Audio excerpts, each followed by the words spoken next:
A continued and joyful welcome to all of you who are joining us for Mass today. Again, my name is Father Tom Eckert, a priest of the Congregation of Holy Cross and the director of the Holy Cross Mission Center. And on this day in which we celebrate World Mission Sunday, it is a joy and a privilege to proclaim the good news and to celebrate the Eucharist with you all. Each year at the end of October, as a church, the Universal Catholic Church, we celebrate World Mission Sunday as a reminder that our church is larger and broader than our local parish or even our diocese. Indeed, our Catholic Church is universal. Many peoples who find their joy in, their comfort in, their home in, and their faith in God in every part of the world. World Mission Sunday is also an opportunity to understand the needs of the faithful throughout the world and to offer them support in any and every way that we are able. As we were told at the beginning of this Mass, the collection will directly support the international missions of the Congregation of Holy Cross throughout the world.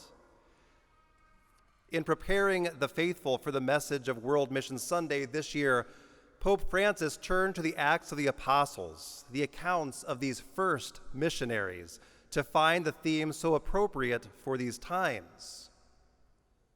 We cannot but speak about what we have seen and heard.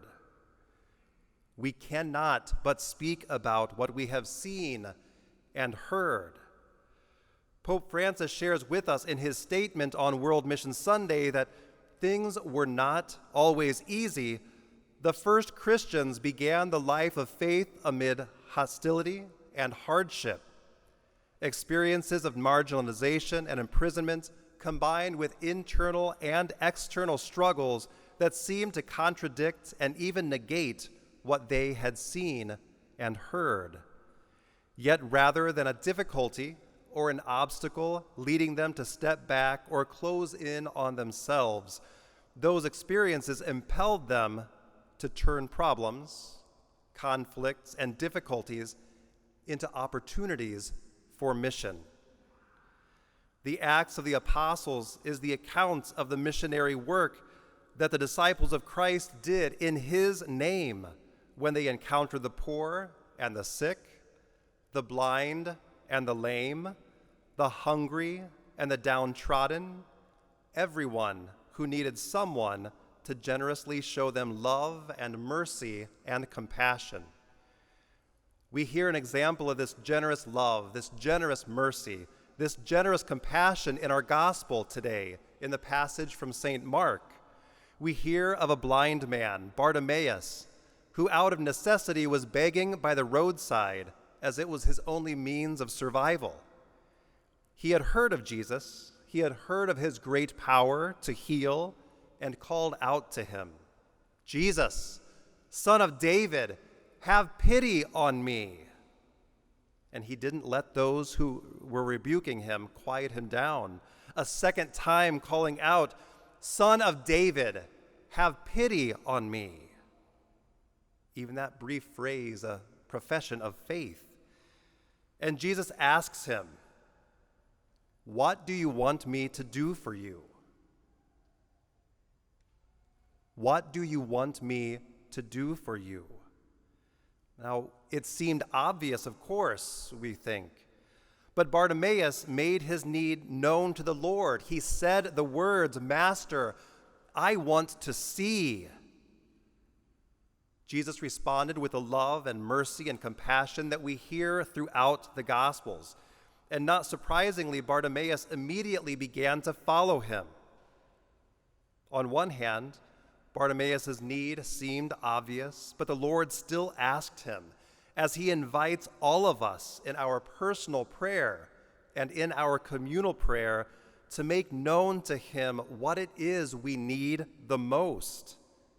And our hope and confidence is always that the response be a generous outpouring of God's love, of God's grace, of God's mercy and compassion upon us.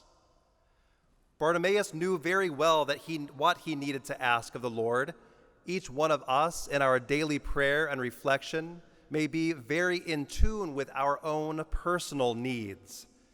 Today, in the celebration of World Mission Sunday, we are also called to understand the greatest needs of the universal church, the needs of the poorest of our brothers and sisters throughout the world. The Congregation of Holy Cross serves the church in 16 countries. In most of these areas, it is the generosity of friends and supporters like you who make the ministries of Holy Cross possible. The ministry of Holy Cross brothers and sisters and priests throughout the world, they are inspiring and also very sobering when we understand the constant and often devastating need of the people. In Dandora, Kenya, a section of Nairobi, Holy Cross began the visitation maternity ward because there was no other access for mothers and young children to any type of health care, nothing available to them. This is an area of extreme poverty, and the health of hundreds of expectant mothers and young children depend on the services provided there. And since they have scarce resources to be able to afford the care, this maternity center and the hospital that has now developed from it depend greatly on the generosity and sacrifice of donors to be able to receive the care they need. In what is now Bangladesh, where Holy Cross has served for almost 170 years, yes, arriving shortly there after this mission here in South Bend, Indiana was established, though they play more soccer than they do football. Holy Cross ministers in large part in the rural tribal parishes. Fewer than 1% of people in these areas are Catholic, and there is a great deal of discrimination based on their economic situation, which is extreme poverty, and their Catholic faith.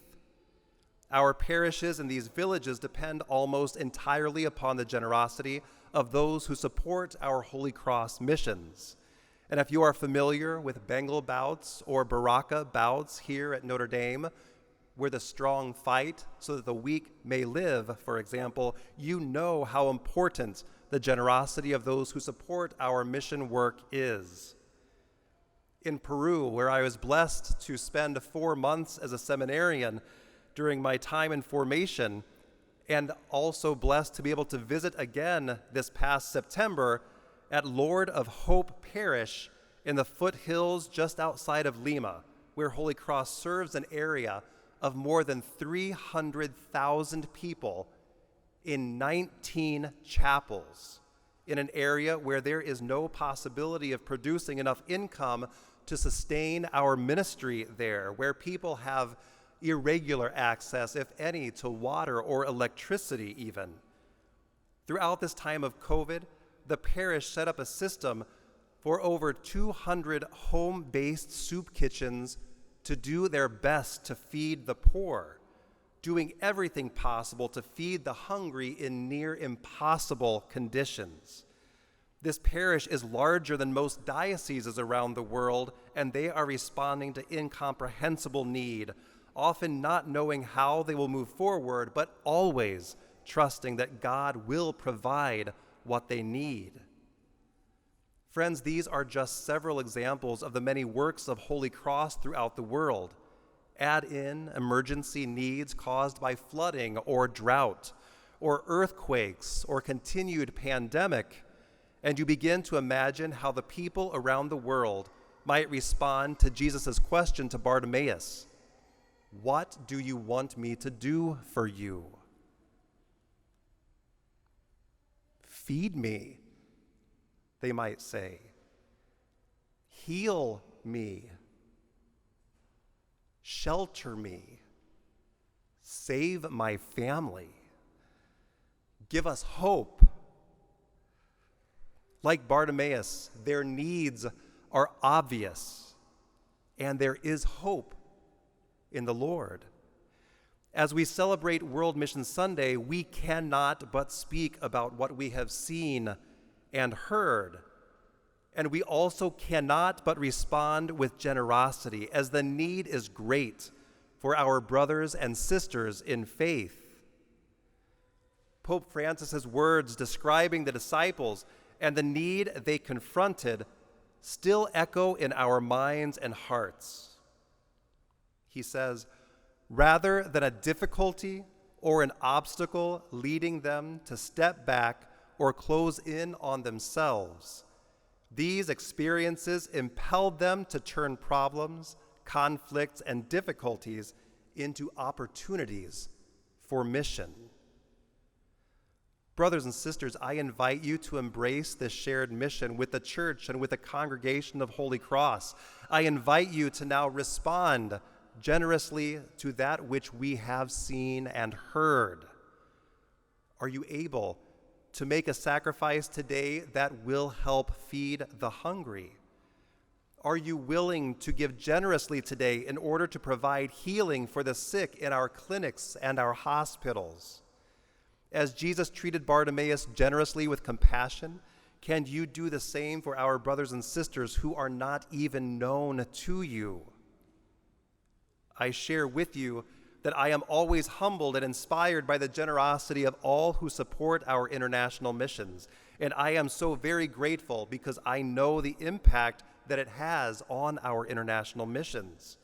We could not make God known, loved, and served throughout the world in our schools or in our parishes or in our health centers and clinics without the generous support of so many people.